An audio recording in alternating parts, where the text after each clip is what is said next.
That's perfect, man. Really nice. Thank you. Really nice.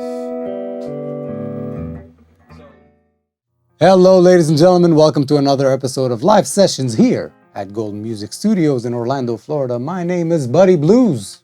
Tonight I've got a good friend of mine, ladies and gentlemen, Mr. Mike Quick. If it wasn't for Mikey, I probably would not be here, ladies and gentlemen. I met Mike in 2011, and his very first comment to me was that the switch on my guitar sucks and that I should change it. It was my black Strat, and he just grabbed it, and he just played the switch, and then he said, yeah, that's junk, you gotta change it. So Mike has helped me a lot, and I do owe a lot of gratitude to Mike, which I remind him every day. He recommended me to the record label both of us are signed on. He got me a lot of gigs, and Mike and I have spent an ample amount of time on stage together, and it's always fun. Mikey, good to see you. All right, buddy. Thank you for coming out. Good All to right, have thanks you for here. having me here. So we're gonna start from the top, as we always do. We're gonna ask you, when, why, and how did you start playing guitar? Guitar? Oh. I started actually playing drums. Really? Yeah. Yeah, my brother had a drum set in the house, and I was in the basement, and go down there and play. And then I played some keyboards, and finally worked my way to the guitar. Guitar's tough. Trust me, I know. I've been trying to make it work for 15 years. I know. It's hard, especially when you first start out. It just Yeah. hurts your fingers when you're a kid. It can be very, very frustrating. You know, I've seen you play drums, actually. Now that you say that, I remember playing drums with you once. We were at a jam at a local place, a local blues place, and we had no drummer, and you said, I'll play, and then you got on the drums, and you played really good. Like, I remember that now. That was like six years ago. All right, cool. So, and then, so you started playing guitar, that was in New York. Yeah, I was in New York. Yeah, Okay. I grew up in New York. A lot of amazing musicians there. Awesome. And you would see them, and you go home and be like, "Oh God, Yeah. How can I be like that? Yeah. No, they were way beyond me, and that motivated me to do better and learn from each other and ask questions. Hey, man, what's that chord? Well, that's this. Oh, thanks, Morale. Or, hey, Bill. You know, and so that's how I learned, by doing it. And I took that's right about out of high school, and I was taking singing lessons with a guy who was teaching me how to sing soul music, a very practical way of the real way of delivering a song, blues and soul. And I was taking guitar lessons with a jazz instructor. And it was a really good experience. One of the best things that I can remember, the lesson that he taught me, this singer, Christopher, I was working with, we were talking about a song I was working on, which was Sitting on Dock of the Bay, classic Otis Redding. And he said, what do you think it's about? And I said, well, he's sitting on Dock of the Bay, wasting time, watching the ships go by. And then he said it's about a guy who's traveled to the pier to contemplate committing suicide. Yep. And whether it is or isn't, probably is, but the fact that he spent, that time and that depth, looking into the lyrics to deliver the song the way it should be delivered, with that depth, instead of standing on stage with a big smile on your face. Yep. Sitting in the morning. It brought me to a whole other ball game, and so that's I started off going to jams actually just singing. Really? No guitar, nothing? No guitar. That's when I started going to jams. I had a hard time. didn't come natural to me. I don't remember how I remember my first gig. It was at a Starbucks in Beirut when people were like crunching for finals and stuff like that. And here we are, just a couple of kids playing some loud Pink Floyd in Starbucks, non-stop bothering everyone, getting paid 3 frappuccinos. Not each, that would have been nice. But it was the whole band, the trio was getting paid in frappuccinos. But I remember the very first thing I did was I dove into Pink Floyd, like deep into Pink Floyd. And then the guy that was teaching me, a neighbor of ours, he was also heavily into blues. So that's how I got that. You started, so that instructor that was teaching you jazz, was he teaching you jazz or was he teaching you on guitar? What style did you start with? He was really an entertainer, a singer. You know, soul and blues.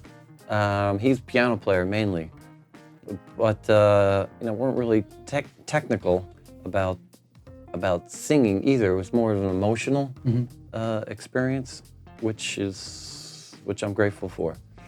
And then I had another instructor. We were getting into the technical side of the guitar. But like you said, you dove into Pink Floyd. I would go from artist to artist like that. My first artist would be, you know, the Beatles. I was just fanatic. And the way my brain works, I don't know. I just concentrate and I just zone in on one thing. So I would probably spend 2 years of my life just listening to Beatles and buying every single album and going through the whole process as they went through the process. And then I go to the next artist and then the next artist, and I did that for years. I don't know if you did something similar. I did, and I saw you do it too a couple of weeks ago when we recorded the Beautiful People, which we will be playing soon. When you focus in and you hone in on something, you perfect it. And I think, if I may say so, we did that with that song. We captured something. It was all live. We recorded it. We're going to link it in the description below, that video, that YouTube video we're talking about. It's a song written by Mike. It's called Beautiful People. I'm featured on it. Thank you. So we just captured that whole room with a few mics. We tried, I'm not going to say we did one take and that's not true. We did 2 or 3 takes and then we captured it, and then you started honing in on certain instruments. I want you to do that, and that you're very good at. Which brings me to my next question. I've played with you live many, many, many times. I've seen you live just as many times. And we all know that you are a phenomenal performer, out of this world performer, guitarist, singer, how you run the band, how you've got all of that going on. No? Yeah, I've seen it. This is my opinion. Okay. And everybody else in the world. But what do you think is going to be the core difference between Mike on stage and Mike in the studio? What would you say is the difference between those two people?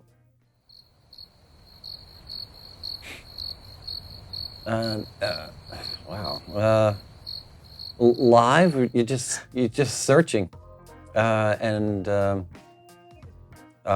you know, you close my eyes and think about the lyrics. That's the main thing, and delivering those lyrics, and capturing a feeling, and just channeling, and you got to entertain those people. Yes. Yes. You got to bring something special. I can't just go up there and just sing the song. Yeah. It has to be a depth to it, an emotional experience.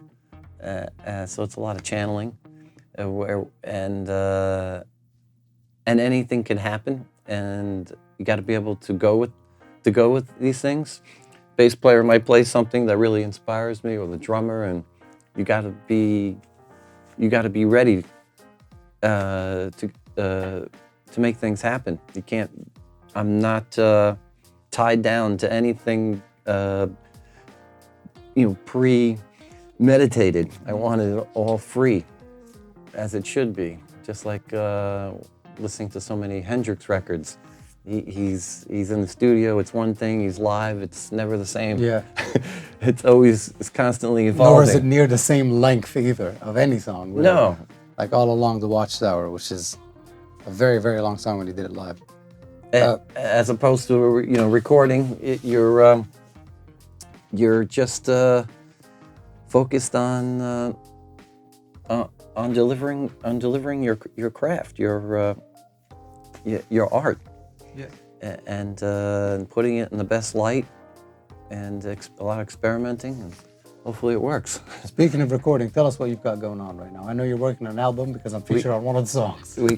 I got the album done finally. It's called Home Cooking, and it is on the label that me and Buddy are on, which is Lake House Records. Lake House Records.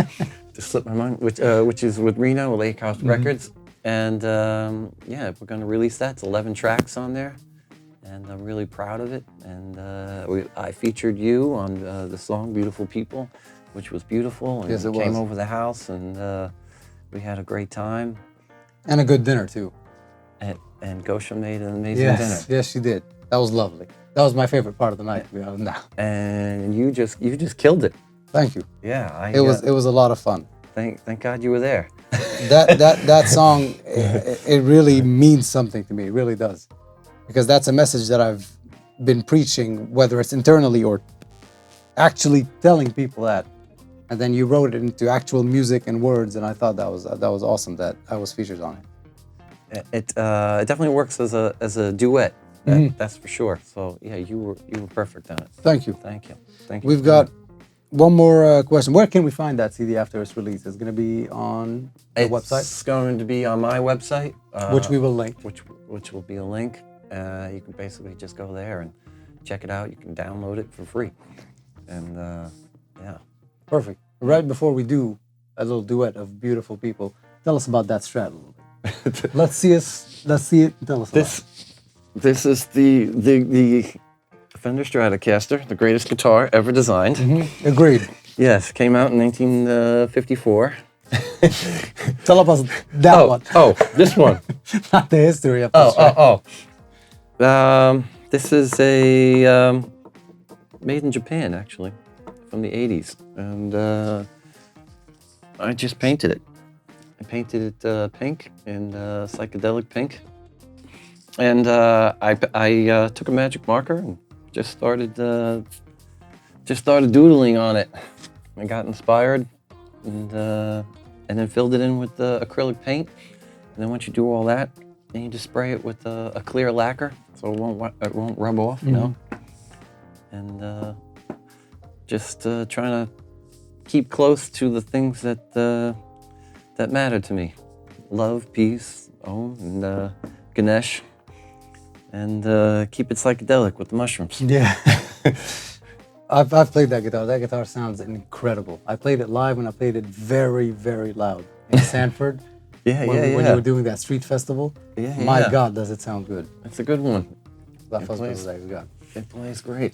Now let's hear it. Ladies and gentlemen, thank you so much for tuning in to live sessions here at Golden Music Studios.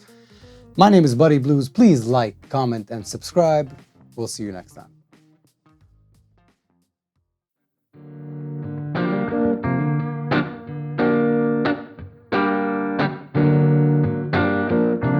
All my life, I've seen the reflections in the way all treat one another. What you give is what you receive. Show me love, I show you a friend. Shining na na na na. Shining na na na na. Hello, it's nice to know you. Even if we agree to disagree now.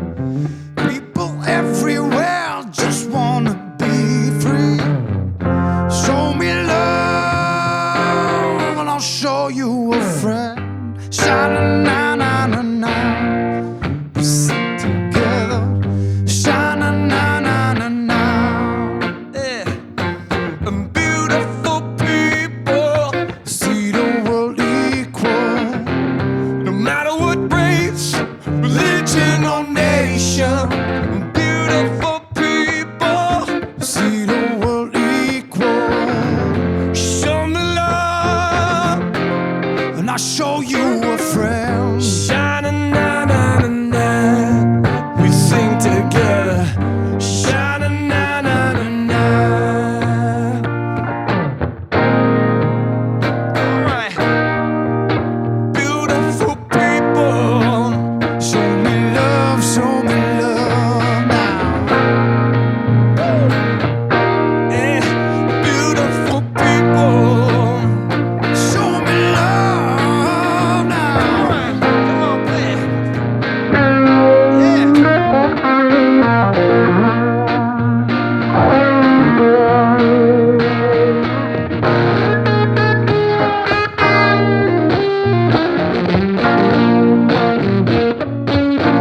Thank you so much for watching our video. If you enjoyed it, please like, subscribe, and leave us a comment below. We hope to see you next week.